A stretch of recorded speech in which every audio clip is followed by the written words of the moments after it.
प्यारे बच्चों, आज हम प्रश्नावली 1.1 से संबंधित प्रश्न संख्या 3 को कक्षा 10वीं से संबंधित आप लोग को ये एक्सरसाइज बताया जा रहा है। तो आप लोग ध्यान से सुनिएगा। यहाँ पे लिखा गया सवाल है, किसी परेड में 616 सदस्य वाली एक सेना आर्मी की टुकड़ी को 32 सदस्यों वाली एक आर्मी बैंड के पीछे मार्च करना है। दोनों समूह को समान संख्या वाले स्तंभों में मार्च करना है। उन स्तंभों की अधिकतम संख्या क्या है जिसमें वे मार्च कर सकते हैं। तो ऐसे सवाल में आप लोग ध्यान से सुनिएगा, कुछ करने का ज़रूरत नहीं है आपको, बस आप बेसिक से बात को सुनते रहिए और ध्यान से आप समझिए। सबसे पहले करना क्या, देखिए 600 आपको क्या लिखा है, 616 और 32 आपको करना क्या, इन दोनों में क्या करना है आपको, बस यूक्लिड विभाजन परिमेय को लगा के आप लोग को करना क्या है, इसका एचसीएफ ज्ञात कर लेना है और एचसीएफ कर लेना है और बस सिंपल आपका वही अधिकतम संख्या हो जाएगा। तो आपको करने की इसमें कोई ज़रूरत नहीं है। तो आप लोग ध्यान से सुनिएगा, जैसे हम आपको कर रहे हैं वैसे आप लोग ध्यान से सुनते रहिए। तो सबसे पहले देखिए हम हल लिख रहे हैं और आप लोग सुनते रहिए। तो जैसे मैंने इसको हल लिखा तो हम सबसे पहले लिखेंगे क्या, तो हमें कहा क्या है सवाल में, स्तंभों की अधिकतम संख्या क्या है। तो सबसे पहले हमें इसको यहीं पे यही लिखना है, स्तंभों की अधिकतम संख्या लिखना है। देखिए तो स्तंभों की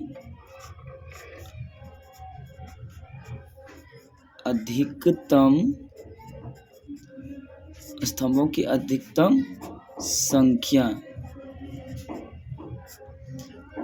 संख्या जिसका करना क्या, हमें एचसीएफ ज्ञात कर लेना है। एचसीएफ कितना को करना है, एचसीएफ ज्ञात करना है तो हमें ज्ञात करना है 616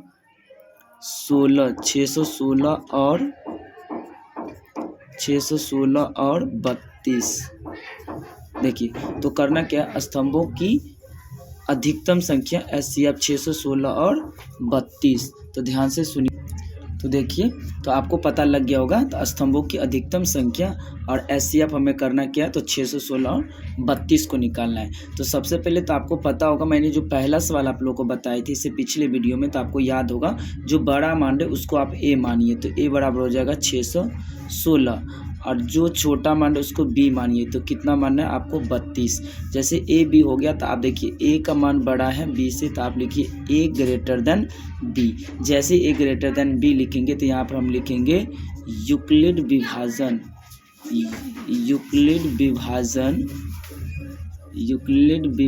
ध्यान से सुनिएगा, यूक्लिड विभाजन एल्गोरिथम।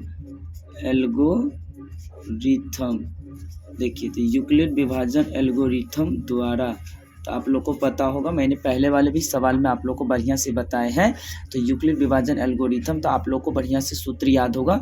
तो यूक्लिड विभाजन का फॉर्मूला क्या होता है, ए बराबर B Q plus R, 0 less than R small than B.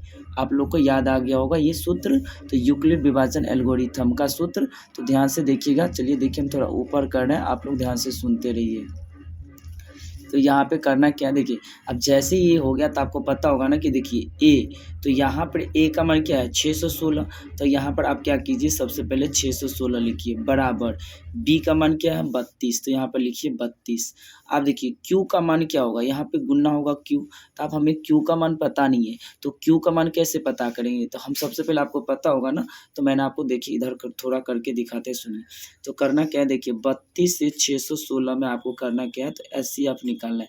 32 में 616 का एचसीएफ निकालेंगे तो देखिए 32 तो आपको एक बार में जाएगा क्योंकि एक बार में लगेगा। तो यहाँ से जैसे इसको हम लेस करेंगे तो यहाँ पे क्या होगा, तो एक कैरी लेगा तो यहाँ पर हो जाएगा 11 2 जाएगा तो यहाँ पे बचेगा 9 और यहाँ पे कितना बचेगा 5 में 3 गया तो यहाँ पे बचेगा 2।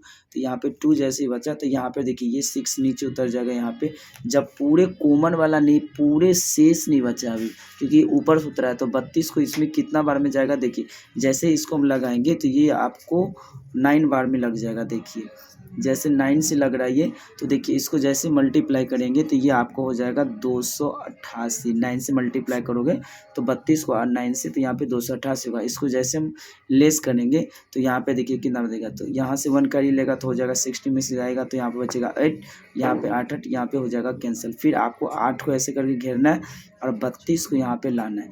जैसे लगाएंगे तो यहाँ पे देखिए 8 से जाएगा, 8 चौक के 32, 4 बार में ये कैंसिल हो गया। तो यहाँ पर देखिए कैसे आपको पता लग रहा हो, देख लीजिए ध्यान से। तो देखिए जैसे ही गया तो यहाँ पर जो अंतिम भाजक होता है यही आपका आंसर कहलाता है, इसका HCF।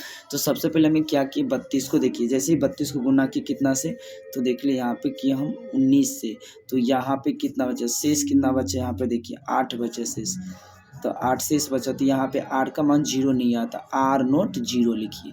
फिर क्या करना, मैंने आपको बताया था कि जो इसमें बड़ा था, देखिए इसमें आप क्या है, देखिए इसमें जो क्या है बड़ा मान क्या है 32, तो आप उस 32 को बराबर कीजिए। फिर क्या है, यहाँ पे देखिए जो भाजक है 8, इसको कितना से मल्टीप्लाई किए 4 से, तो यहाँ पे देखिए शेषफल कितना बचा है 0, तो यहाँ पर रखिए 0, तो यहाँ पे R बराबर हो गया 0। जैसे ही R बराबर 0 आ जाए तो आपको पता होगा, जैसे R बराबर 0 आ गया तो यहाँ पर हम क्या लिखते थे, चूँकि क्या लिखते थे, चूँकि यहाँ शेषफल शून्य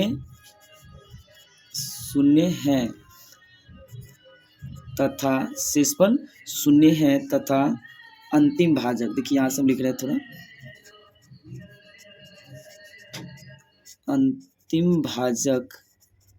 अंतिम भाजक कितना है आपको पता होगा ना।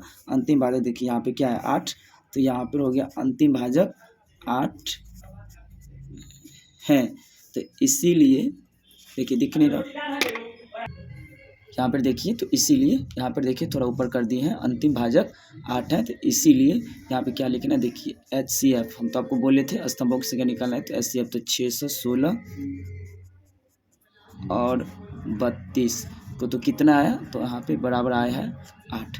जैसे ही बराबर 8 आया है तो हमको बस यही जो 8 है ना, यही अधिकतम संख्या है आपको, तो यहाँ पर वही चीज़ हम लिख देंगे कि अतः स्तंभों की अधिकतम, देखिए यहाँ पे स्तंभों की अधिकतम संख्या कितना है, जो ये 8 है ना, यही 8 आंसर है। तो आपको पता लग गया होगा, देखिए करने का कुछ जरूरत नहीं है, आप लोग देखिए ध्यान से समझिएगा, कुछ नहीं करना है। सबसे पहले आपको देखिए करना क्या, स्तंभों की अधिकतम संख्या लाना है, तो उसको लिखना है कितना में, तो 616 और 32 का, तो जो बड़ा मान है ए मानिए, जो छोटा उसको बी मानिए। तो ए ग्रेटर देन बी हुआ, तो यूक्लिड विभाजन एल्गोरिथम का प्रयोग करके ए बराबर B plus R 0 less than R small than B, आपको ये सूत्र याद रहना है। जैसे आप ये सूत्र लिखेंगे तो आपको एक नंबर मिल जाएगा, जैसे एग्जाम अगर आपको ये सवाल आ रहा है तो। अब उसके बाद आपको करना क्या, देखिए जो ए बड़ा मान है वहाँ पे देखिए 616 रखिए, और यहाँ पे बी का मान जो है 32, आप देखिए क्यू का मान कंटेंट जो भागफल होता है वो कैसे आता है, देखिए मैंने आपको इधर करके दिखाया है। तो जैसे छोटे वाले से बड़े में लगाएंगे तो आपको पता लग गया होगा कि ऐसे आप छोटी क्लास में भी आप सीखे होंगे, और जो लास्ट में जो अंतिम भाजक आ रहा है, देखिए जो यहाँ पे 8 आ रहा है, यही आपका ये आंसर है। तो हमको तो ऐसे भी पता लगा कि आंसर ये है, लेकिन हमें जो 2 नंबर पे जो सवाल आते हैं तो उसके लिए हमें नोटबुक में ऐसे तैयार करना पड़ता है। तो आप ध्यान से आप समझ गए होंगे, तो आप लोग देख लीजिए। अगर आपको ये वीडियो पसंद आता है तो आप इसे लाइक सब्सक्राइब जरूर करें। इसी के साथ thank you, have a nice day.